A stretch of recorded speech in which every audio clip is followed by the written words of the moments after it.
मेरे देशवासियों, मेरे प्रिय साथियों, मेरे प्रिय मित्रों, जब राम मंदिर की खुदाई चल रही है, यानी जो अयोध्या में जो भूमि है जिसको राम मंदिर का भूमि कहा जाता है, रामलला की भूमि कहा जाता है, और जब वहाँ खुदाई चल रही है तो वहाँ शिवलिंग मिल रहा है, ऐसा लोग कह रहे हैं, जबकि वो शिवलिंग नहीं है।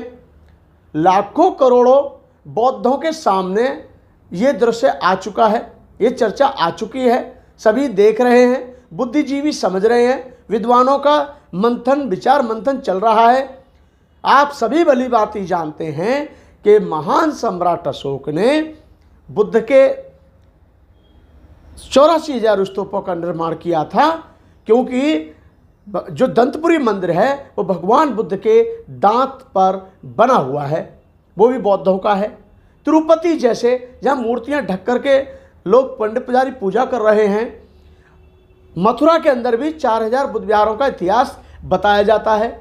जब वहाँ बुद्ध विहार नहीं थे तो जो मथुरा के म्यूजियम में मूर्तियाँ रखी हुई हैं, या मथुरा की जब खुदाई हुई थी तो जब वहाँ प्रतिमाएं निकली थी, जो प्रतिमाएं आज नेशनल म्यूजियम में रखी हुई हैं, वो प्रतिमाएं कहाँ से आई?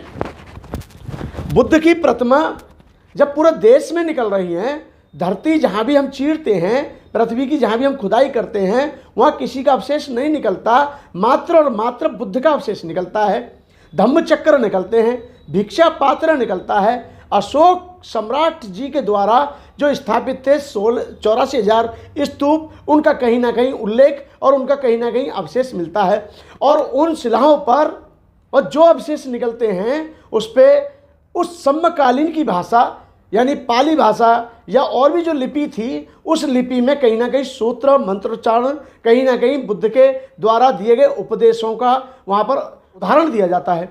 मेरा कहने का अभिप्राय यह है कि जब पूरे देश में माहौल बन रहा है कि ये बुद्ध का विहार है, पहली बात तो ज़मीन समतल करने की भी कोई ज़रूरत नहीं थी, और जब आपने ही भूमि खुदाई की तो आप कह रहे हैं कि वहाँ शिवलिंग है। जब वहाँ पर राम मंदिर की लड़ाई चल रही थी, वहाँ पर राम मंदिर को लेकर के विवाद चल रहा था, राम मंदिर को लेकर राजनीति की जा रही थी। अब जब खुदाई हो रही है तो वहाँ मिल रहा है अशोक की लाठ, वहाँ मिल रहे हैं अशोक के अभिलेख, शिलालेख, वहाँ पर बुद्ध के अवशेष, और उनको बताया जाता है ये शिवलिंग है। जिस व्यक्ति को शिवलिंग में और अशोक की लाठ में, अशोक स्तंभ में कोई फर्क दिखाई ना देता हो, वो और क्या सोचने के लिए प्रसिद्ध होगा। मैं समझता हूँ इन बातों को कहीं ना कहीं दबाने की कोशिश की जा रही है। जो अवशेष मिले हैं वो बुद्ध के अवशेष हैं, और पुरातत्व विभाग से हमारा पुनः आग्रह कि उसको पूरी तरह से खुदाई जब भी हो तो उसको लाइव दिखाया जाए, और समाज के नहीं, देश में जब लाइव दिखाया जाएगा, जिसके ज़्यादा अवशेष प्राप्त होंगे वो उस जमीन का हकदार होगा। केंद्रीय सरकार बहुत दिनों से जो चल रही है वर्तमान में 2014 से, उसके दबाव में आकर कहीं ना कहीं उसके दबाव में आकर माननीय उच्च न्यायालय ने एक निर्णय दे दिया कि ये राम जन्मभूमि है, और ये रामलला के नाम के ट्रस्ट को नाम को दी जाएगी। साथ ही बाबरी मस्जिद के लिए 5-6 एकड़ ज़मीन दे दी। पहली बात तो 5-6 एकड़ ज़मीन दे दी, वहाँ मस्जिद तोड़ी थी, उनको मस्जिद बना के देनी चाहिए थी। और वहाँ पर सबसे बड़ी बात क्या है कि बाबर नाम का एक कोई प्रकांड ब्राह्मण था, और वो बुद्ध के प्रति आस्था रखता था, और वो भिक्षु बन गया था, और उसी के नाम पर बहुत ही भव्य रूप में वहाँ बुद्ध विहार का निर्माण किया गया था। उसको तोड़कर धीरे धीरे परिवर्तित होते होते उसको बाबरी के नाम से जानने लगे लोग।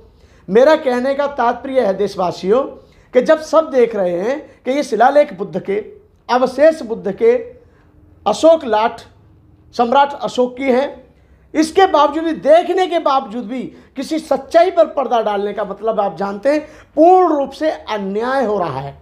देश में पूरी तरह से अव्यवस्था लागू हो रही है, पूरी तरह से कहीं ना कहीं बौद्धों के साथ सौतेला व्यवहार किया जा रहा है। चाहे बोध गया का इशू हो, चाहे कुशीनगर का इशू हो, और भी ऐसे धार्मिक बौद्धों के स्थान हैं जिनको अनदेखा किया जाता है। संकेसा की भी आज दुर्गति है। बैरंजा में 100 एकड़ से भी ज़्यादा ज़मीन में बुद्ध के अवशेष मिले हैं, उसको चारों तरफ से बाउंड्री करके पुरातत्व विभाग ने रख दिया है। अतरंजी खेड़ा में भी यही पाया गया, सीरपुर में भी यही पाया गया। तो सत्य को छुपा आप ज़्यादा नहीं सकते। जब वहाँ राम नाम का कोई भगवान हुए ही नहीं। एक राजा के पुत्र, ऐसे हमने सुना है, राजा के पुत्र थे और उनको आपने एक लीगल व्यक्ति मान करके और ट्रस्ट के नाम पे वो ज़मीन कर दी और वहाँ ट्रस्ट बन गया। पहली बात तो अदालत को सोचना चाहिए कि जिसका कोई प्रूफ नहीं, कहाँ पैदा हुए, कब पैदा हुए, कितनी उम्र थी, कितनी उम्र नहीं थी, तो आपने उन भावनाओं को कैसे मान लिया, जबकि आस्था के कारण कोई निर्णय नहीं दिया जाता है। हम कोर्ट में पूरा विश्वास रखते हैं, उच्च न्यायालय में पूरा सम्मान रखते हैं, पूरा विश्वास रखते हैं। माननीय न्यायाधीश जी से, माननीय सुप्रीम कोर्ट से हम पुनः ये अपील करते हैं, हमारे भारत के बौद्ध उपासकगण, जो बौद्ध श्रद्धालु हैं, बौद्ध अनुयायी हैं, जो भगवान बुद्ध में आस्था रखते हैं, हम उनसे, माननीय न्यायाधीश से, माननीय प्रधान न्यायाधीश जी से हमारी पुनः मांग है कि पुनः विचार किया जाए और बौद्धों की अपील को भी सुना जाए। हालांकि पहले देवी सिंह अशोक जी द्वारा, जो हमारे समाज के बहुत ही विद्वान व्यक्ति हैं, पूर्व पुलिस उप महानिरीक्षक से पद से सेवानिवृत्त हैं, उन्होंने समय समय पर लिखित में जजों के द्वारा, वकीलों के द्वारा ये मांग उठवाते रहे। मेरा मतलब है कि उन्होंने इस पिटीशन को कोर्ट में डाला, लेकिन बौद्धों की अपील पर सरकार ने कोई विचार नहीं किया, नेकी कर दिया। कहीं ना कहीं बौद्धों के साथ अन्याय हो रहा है। मेरे देशवासियों, मेरे प्रिय साथियों, मैं इतना ही कहूँगा कि आज भी पूरे देश के बौद्धों को आशा है माननीय सुप्रीम कोर्ट से कि वो पुनः जांच करवाएं और पुनः बौद्धों की अपील को सुना जाए। बौद्धों की अपील को सुन करके एक तरफा निर्णय ना दे करके दोबारा से भी, कुछ काम ऐसे होते हैं देश हित में अगर काम करना पड़े तो दोबारा भी निर्णय लिए जा सकते हैं, दिए जा सकते हैं। पूरी तरह से हमें एक होने की आवश्यकता है।